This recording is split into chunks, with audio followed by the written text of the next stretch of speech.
राम राम शेतकरी बंधूंनो, स्वागत आहे तुमचं आपल्या ग्रेट शेतकरी यूट्यूब चॅनलवर। बघा शेतकरी मित्रांनो, आज 14 जानेवारी 2026 रोजी आजचे आपण संपूर्ण महाराष्ट्रामधील तूर बाजारभाव या व्हिडिओच्या माध्यमातून लाईव्ह स्वरूपात पाहणार आहोत। महाराष्ट्रामध्ये सध्या तुरीला 7,000 रुपयापर्यंतचा दर स्थिर मिळत आहे।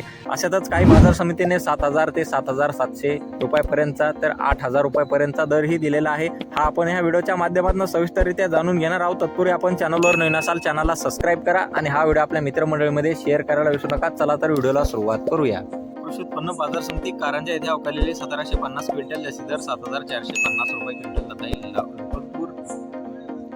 तसे पुढील बाजार समिती आहे रिसोड वाशिम येथे अवकालेले 375 क्विंटल जास्तीत जास्त दर 7,370 रुपये क्विंटल जात आहे लोकल तूर।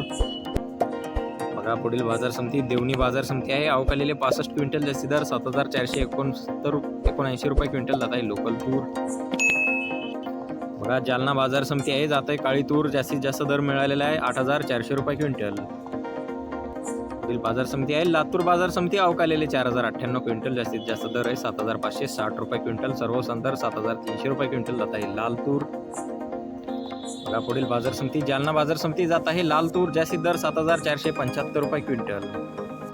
बघा पुढे अकोला बाजार समिती अवकालेले 764 क्विंटल जास्तीत जास्त दर 7,730 रुपये क्विंटल जात आहे लाल तूर। बघा तसे पुढील बाजार समिती चिखली बुलढाणा येथे अवकालेले 330 क्विंटल जास्ती दर 7,331 रुपये क्विंटल जात आहे लाल तूर। बघा तसे पुढील बाजार समिती वाशिम बाजार समिती अवकालेले 600 क्विंटल जास्ती दर 7,300 रुपये क्विंटल जात आहे लाल तूर। बघा तसे पुढील बाजार समिती आहे मूर्तिजापूर येथे अवकालेले 50 क्विंटल जास्ती दर आहे 7,175 रुपये क्विंटल जात आहे लाल तूर।